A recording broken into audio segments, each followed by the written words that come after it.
Good morning, all of you respected listeners, dear listeners. जो research channel द्वारा अलग अलग मुद्दों पर व्यवस्था पर जो रिसर्च पेपर पेश किए जा रहे हैं, उसमें सभी श्रोताओं से भी निवेदन है कि वो बताएं कि हम बताएंगे धीरे धीरे रिसर्च में कि हमारी कौन सी प्रणाली सड़ी हुई है और कौन सी उत्कृष्ट है। और लूट व्यवस्था के हिस्सेदार भ्रष्ट और निकम्मे लोग शक्तियों की उपासना करते हैं, उनको सम्मान समारोह के नाम पर बुलाते हैं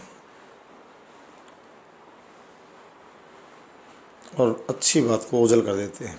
मैं शक्तियों से कहूँगा, जिनके पास शक्ति अधिकारी के रूप में या किसी कर्मचारी के रूप में या जनप्रतिनिधि रूप में, न्यायपालक के रूप में, वो उनके समारोह में न जाएं।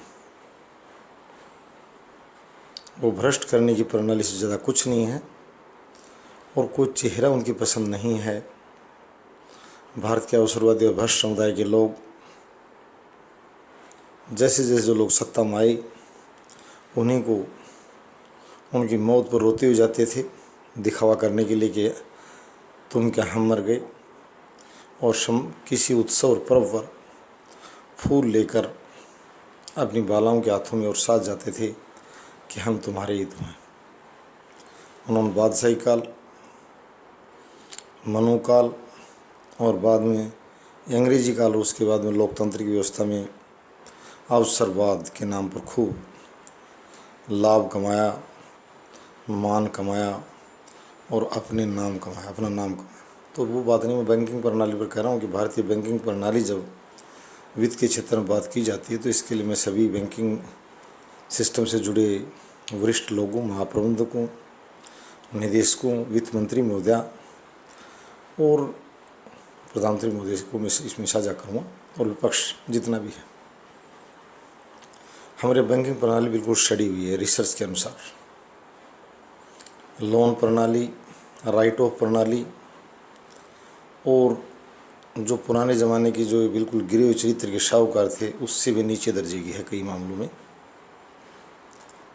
वो ज़रूरत के समय 10,000 की राशि रखकर और 5,000 तो दे देते थे। मैंने कहा कि कार खरीदने वाला बच्चा कल चिल्ला रहा था कि मुझे लुटेरों के चंगुल में जाना पड़ेगा, बैंक हाथ नहीं रखने दे रहा है। 10,000 के माल पर 7 लाख देने में आपको क्या शर्म आ रही है? सरल सी बात इतनी है। एक ज़रूरतमंद भारतीय अपना आधार कार्ड लेकर और बहुत ही मजबूरीवश आपसे 50,000 रुपये, 10,000 रुपये उधार लेने में, ये सरकार से कहूँगा और बैंकर्स से भी कहूँगा कि नागरिकों के नाम पर, मेरा मतलब जो 5 करोड़ परिवार जो हाशिए के परिवार हैं, यानी जो अति दरिद्रता से जूझ रहे हैं, जिनका काम काज और सब तरह से अव्यवस्थित है, ज़्यादातर ज़रूरत वो इन्हीं को पड़ेगी और हो सकता है आवश्यकता और किसी को पड़ जाए। कोई ज़रूरी नहीं है कि उनकी जिम्मेदार माना जाए। 50,000 रुपये तक का जो लोन है वो आधार कार्ड पर सभी बैंक जारी करें, सरकारी और प्राइवेट। 50,000 मैं बड़ी बात नहीं कर रहा, इमरजेंसी लोन के नाम से बिल्कुल जाना जाए।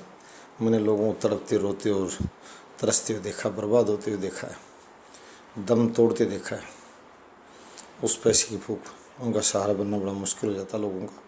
तो 50,000 जो है वो एक भारतीय नागरिकों 18 वर्ष से जो बड़े हैं उनके आधार कार्ड के आधार पर उनको ऋण दिया जाए। मैं को मुफ्तखोरी की बात नहीं कर रहा हूँ।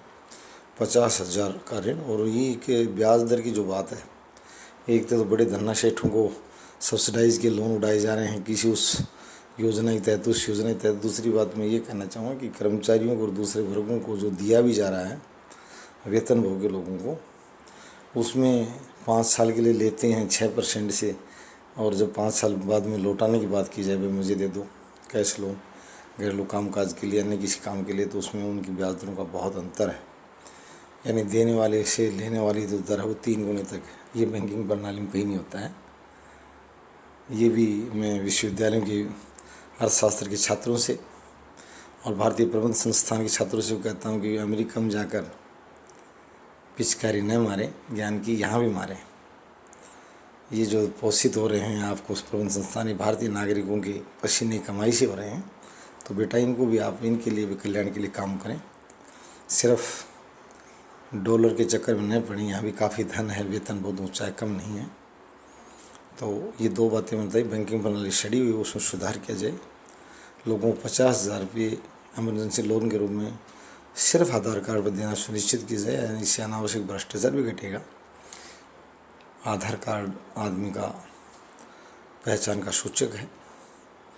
50,000 में बड़ी बात नहीं की। और दूसरी बात जो ये इतनी असंगतता है ब्याज दरों की और अननेसेसरी फॉर्मेलिटीज। दूसरा मैंने ये कहा 10 लाख की गाड़ी लड़का ले रहा है और बैंक से 7 ले रहा, 3 खुद भर रहा है, फिर उसके वेतन की बात कहाँ से आ गई। That loan should not be sanctioned against salary और is income but against the asset.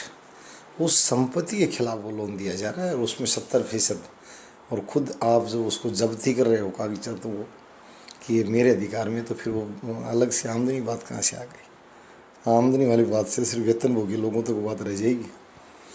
इस किसान और मजदूर को भी इसका हिस्सा बनने दें इस न्याय प्रणाली का जो दूर बैठा है। तो मैं यही कहूँगा, बैंकिंग प्रणाली अभी तक काफ़ी एक सड़ी व्यवस्था से गुजर रही है। जितने भी बैंकर्स हैं वो भी इस रिसर्च में भाग जरूर ले लें। और कुर्सियों से मैं ये कहूँगा कि यहाँ शक्ति उपासक लोग हैं, लुटेरे जितने भी हैं, भ्रष्ट और निकम्मे लोग, ईडी वीडी बाद में इन पर कब्जे शिकंजे कसते हैं, जो दूसरी तरफ चले जाते हैं। जब इनसे इनके तालमेल नहीं बैठ पाता उस टाइम इन पर जरूर शिकंजे कसते हैं। इनकी चोरी के मामलों की मैं ये नहीं कह रहा हूँ, पर ये बात दलगत और विरोध के रूप में न देखी जाए। चोरों को पकड़ा जाए, मारा जाए, उनसे धन भी वसूला जाए। रोज़ शेरा उल्लंघन के मामले, उसमें जनता ये चाहती है कि उनको किसको जेल में डाल दिया और कितना धन उगा लिया। इसके लिए सरकार सालाना एनफोर्समेंट डिपार्टमेंट, जिसे प्रत्यावर्तन निदेशालय कहते हैं, उनसे मिलकर और फास्ट ट्रैक कोर्ट बनाकर जल्दी जनता का विश्वास जीते।